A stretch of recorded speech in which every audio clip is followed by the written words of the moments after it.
जय हिंद एवरीवन, स्वागत है आपका वीनेशन 111 के एक नए एपिसोड में, जहां आपके लिए लेकर आते हैं इंडियन डिफेंस की प्रमुख अपडेट्स को। सबसे पहले तो चैनल को सब्सक्राइब करना मत भूलिएगा। आज की अपनी अपडेट की शुरुआत करने वाले हैं तेजस मार्क टू की डिज़ाइन को लेकर आई एक रिपोर्ट के बारे में। दोस्तों, आपको बता दें कि तेजस मार्क टू फाइटर एयरक्राफ्ट काफ़ी इंपॉर्टेंट है भारतीय वायुसेना के लिए, और इसके प्रोटोटाइप डेवलपमेंट वर्क की शुरुआत ऑलरेडी हो चुकी है और संभावित है कि अगले वर्ष के मध्य तक इसका रोल आउट भी देखने को मिल जाए। ये सारी चीज़ें चल ही रही थी कि तभी आईआईटी कानपुर के मैकेनिकल इंजीनियरिंग डिपार्टमेंट के पूर्व प्रोफेसर प्रोफेसर प्रद्युत दास ने इसके डिज़ाइन पर कुछ सवाल उठाए हैं। उन्होंने इसके डिज़ाइन को लेकर के बहुत सारी चिंता व्यक्त करी है और अपने ब्लॉग में उन्होंने जो कैनार्ड की प्लेसमेंट है इसको लेकर के भी जो कंसर्न है उनको रेज किया है। अगर हम प्रोफेसर दास की बात करें तो उनका ये कहना है कि तेजस मार्क टू में कैनार्ड की जो करंट पोजीशन है ये एक्सट्रीमली डिस्टर्बिंग है। उनका ये कहना है कि आने वाले भविष्य में ये डेवलपमेंटल प्रॉब्लम्स को लेके चल सकती है।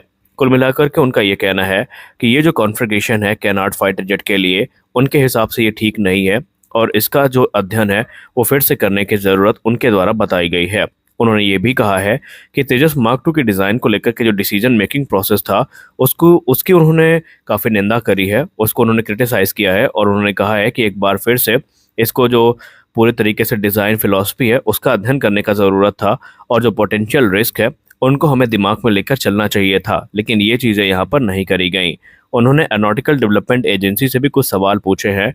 उन्होंने कहा कि एक सिग्निफिकेंट फंडिंग मिलने के बावजूद भी इस पोटेंशियल इशू को ओवरलुक कैसे किया गया, और डिज़ाइन फेज़ में इस चीज़ों को चिन्हित वो पहले से ही सवाल उठाते रहे हैं इसके बारे में। और उन्होंने कहा था कि अगर डिज़ाइन फेज़ में ये चीज़ें चिन्हित कर ली जाती तो संभावित था कि जो कैनार्ड की प्लेसमेंट है वो और बेहतर हो सकती थी, या जो पोटेंशियल रिस्क हैं उनको पहले ही दूर किया जा सकता था। हालांकि पहली बार नहीं था जब प्रोफेसर दास ने इसको लेकर आवाज़ उठाई हो, लेकिन अगर आडा की बात माने तो आडा ने कहा है कि जो डिज़ाइन है ये ऑप्टिमल है और इससे तेजस मार्क टू की परफॉर्मेंस में कोई फर्क नहीं पड़ेगा। हमारी अगली बड़ी अपडेट भारतीय नौसेना के प्रोजेक्ट 75I को लेकर आ रही है। भारतीय नौसेना इस समय प्रोजेक्ट 75I को लेकर काफ़ी एक्टिव है और हाल ही में भारतीय नौसेना के एक डेलीगेशन ने S80+ क्लास की जो सबमरीन है इनका इंस्पेक्शन किया था और अब इसको लेकर के भारतीय नौसेना ने कुछ टिप्पणी करी है। भारतीय नौसेना ने बेसिकली लार्सन टोब्रो और नवांतिया की बिड जो कि प्रेस्टिजियस प्रोजेक्ट 75I को लेकर के है उसमें चिंता व्यक्त करी है। भारतीय नौसेना का जो चिंता का कारण है वो एयर इंडिपेंडेंट प्रोपल्सन सिस्टम है। जी हाँ, जो कोर इशू है वो एयर इंडिपेंडेंट प्रोपल्सन सिस्टम के इर्द गिर्द ही है, जो कि एक क्रिटिकल टेक्नोलॉजी है सबमरीन इंड्योरेंस के लिए। दरअसल लार्सन टोब्रो और नवांतिया ने यह कहा था कि जो नई बायो एथेनॉल स्टेल्थ टेक्नोलॉजी यानी बेस्ट एआईपी सिस्टम है उसको एज अ गेम चेंजर वो प्रस्तुत कर रहे हैं, लेकिन भारतीय नौसेना ये चाहती है कि उन्हें एक ऐसा सिस्टम चाहिए जो सी वर्दी हो और ऑलरेडी सबमरीन में इंटीग्रेट किया जा चुका हो। अब स्पेनिश कंपनी ने जो एआईपी ट्रायल इंडक्ट किए हैं या उनके द्वारा अभी तक जो ट्रायल्स आयोजित किए गए थे वो लैंड बेस्ड फैसिलिटी में थे और अभी भारतीय नौसेना इसको लेकर खुश नहीं है। भारतीय नौसेना की इसी रिक्वायरमेंट ने ऑलरेडी रशिया और फ्रांस के टेंडर से विड्रॉल करने पर विवश किया था, क्योंकि उनके पास भी जो टेस्ट किए गए थे एआईपी के वो लैंड बेस्ड फैसिलिटी में हुए थे और उन्हें ऑपरेशनल सबमरीन में फुली इंटीग्रेट नहीं किया गया था। अब भारतीय नौसेना ये चाहती है कि जो सिस्टम उनको मिले वो पहले तरीके से प्रूवन हो और उसे ऑलरेडी सबमरीन में इंटीग्रेट किया जा चुका हो। आपको बात बताएं कि लार्सन टोब्रो और नवांतिया जो है वो अपने S80+ जो सबमरीन की डील है उसको लेकर कॉन्फिडेंट है कि भारतीय नौसेना को ये प्रभावित कर सकती है, लेकिन उन्होंने भी ये कहा है कि ये जो बेस्ट एआईपी सिस्टम उनके द्वारा विकसित किया गया है ये थर्ड वेसल से ही देखने को मिलेगा। इनिशियल जो 2 सबमरीन होंगी इन्हें बाद में रेट्रोफिट किया जाएगा इस टेक्नोलॉजी से, और ये जो प्रोसेस है ये 2028 के बाद देखने को मिलेगा। लेकिन भारतीय नौसेना शुरुआत से ही चाहती है कि जो सबमरीन बनाई जाए प्रोजेक्ट 75I के अंतर्गत उनमें ये सिस्टम फुली इंटीग्रेटेड हो। और अगली बड़ी अपडेट लॉकहीड मार्टिन से आ रही है। लॉकहीड मार्टिन इस समय भारत का जो MTA प्रोग्राम है इसको लेकर काफ़ी गंभीर है।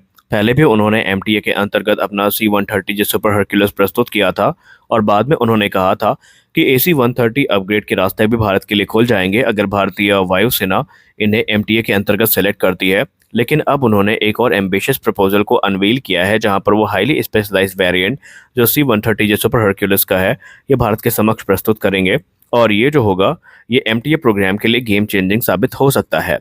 यूएस डिफेंस जायंट ने ये जो स्टेटमेंट रिलीज करी है इसमें उन्होंने एक ऐसे ऑपरेशन के बारे में जिक्र किया है जो कि एनएसजी से रिलेटेड है। उन्होंने कहा कि भारतीय वायुसेना का C-130 सुपर हरक्यूलिस जो है ये स्पेशल फोर्सेस के द्वारा भी इस्तेमाल किया जाता रहा है, जैसे कि पैरा एसएफ या फिर एनएसजी, और अक्रॉस द इंडिया जो इनका डिप्लॉयमेंट है इसको इसने काफ़ी फास्ट किया है। और इसीलिए जो नया वेरिएंट होगा C-130J का, जिसको C-130J SOF यानी स्पेशल ऑपरेशन फोर्सेस की रिक्वायरमेंट को ध्यान में रख करके ये वेरिएंट बनाया जाएगा, जो कि हाईली कस्टमाइज होगा और इसमें मिशन को पूरे करने के लिए सारे साजो सामान उपलब्ध होंगे। उन्होंने कहा कि ये C-130J का जो नया वेरिएंट है ये एडवांस फीचर्स के साथ देखने को मिलेगा, जो कि वाइड रेंज ऑफ मिशंस को एग्जीक्यूट करने में काफ़ी ज़्यादा मदद करेगा, जैसे कि air drop, resupply, combat search and rescue, infiltration, exfiltration.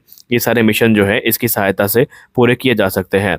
इसके अलावा इसे हथियारों से भी इक्विप किया जा सकेगा, यानी इसे एक फॉर्मिडेबल कॉम्बैट प्लेटफॉर्म में भी कन्वर्ट किया जा सकेगा, जिसमें एक 30 mm की कैनन, प्रिसीजन गाइडेड मिसाइल्स और दूसरे जो हथियार हैं वो इंटीग्रेट किए जा सकते हैं, जिसकी सहायता से क्लोज एयर सपोर्ट और जो आर्म रिकॉनेसेंस जैसे मिशन है वो भी एग्जीक्यूट किए जा सकते हैं। साथ ही साथ इसका इस्तेमाल रिकॉनेसेंस सर्वेलेंस मिशन में भी किया जा सकता है और एयर रिफ्यूलिंग के लिए भी ये प्लेटफॉर्म इस्तेमाल हो सकता है। और अब ये डिटेल्ड प्रस्ताव भारत के सामने रखा गया है, तो देखना काफी इंटरेस्टिंग होगा कि भारतीय वायुसेना इसको सेलेक्ट करती है या नहीं।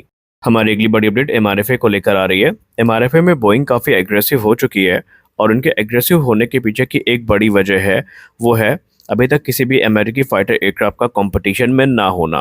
पहले जो लॉकहीड मार्टिन है वो F-21 को लेकर कॉन्फिडेंट थी कि भारतीय वायुसेना इसे सेलेक्ट करेगी और आने वाले भविष्य में ये भारतीय वायुसेना का हिस्सा बनेंगे, लेकिन क्योंकि भारतीय वायुसेना ने पहले F-21 और बाद में F-18 सुपर हॉर्नेट को भी रिजेक्ट कर दिया और एक बड़ा सेटबैक भारतीय नौसेना से भी देखने को मिला, जहां पर बोइंग लगभग कॉन्फिडेंट थी कि ये एयरक्राफ्ट भारतीय नौसेना की सर्विस में आ जाएंगे, लेकिन ये चीज़ें होती नज़र नहीं आई। लेकिन अब यहाँ पर कहा जा रहा है कि बोइंग ने काफ़ी ज़्यादा एग्रेसिव मूव दिखाया है, जहाँ पर राफेल से कम दाम में ये जो एयरक्राफ्ट है भारत को ऑफर किए गए हैं। जी हाँ, आपको बता दें, अकॉर्डिंग टू रिपोर्ट्स जो F-15EX हैं ये तकरीबन $80 मिलियन पर यूनिट की कॉस्ट पर भारत को ऑफर किए गए हैं, जो कि राफेल की तुलना में काफ़ी कम है। और उन्होंने ये भी कहा है कि वो भारत की हर रिक्वायरमेंट को मानने के लिए तैयार हैं। इस पे काफ़ी क्रिटिकल टेक्नोलॉजीज है जो F-35 से डराइव करी गई हैं, जैसे कि पावरफुल एसआर रेडार हो गया और दूसरे जो एयर टू एयर मिसाइल्स है ये भी एडवांस भारत को मिलेंगी।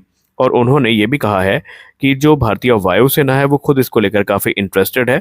उसके पीछे की वजह है कि जो कॉस्ट है ये भारतीय वायुसेना को अट्रैक्ट कर रही है और जो पास्ट रिकॉर्ड है F-15 का वो कॉम्बैट में ये भारतीय वायुसेना की विश लिस्ट में सबसे ऊपर आ रहा है। और इसीलिए बोइंग के अधिकारियों का यह मानना है कि अभी उनके पास एक फाइटिंग चांस है जहां पर वो राफेल F-4 स्टैंडर्ड को टक्कर दे सकते हैं। लेकिन आपको बता दें कि अभी MRFA में लेटेस्ट रिपोर्ट यही है कि एक्सेप्टेंस ऑफ नेसेसिटी इस वर्ष के अंत तक मिल सकती है और अगले वर्ष रिक्वेस्ट फॉर प्रपोजल इशू किया जाएगा और उसके बाद जो विनर है उसको सेलेक्ट करके डील को आगे बढ़ाया जाएगा। अब यहाँ पर एक चीज़ तो कन्फर्म है कि जो भी प्रोसेस होगा वो टाइम टेकन तो होने वाला है और अगर MRFA 2025 में भी फाइनलाइज हो जाता है तब भी हमें पहला एयरक्राफ्ट 2028 से पहले नहीं मिलेगा। तो आज के इस वीडियो में बस इतना ही। मिलते अगले वीडियो में कुछ और अपडेट्स के साथ, तब तक के लिए जय हिंद।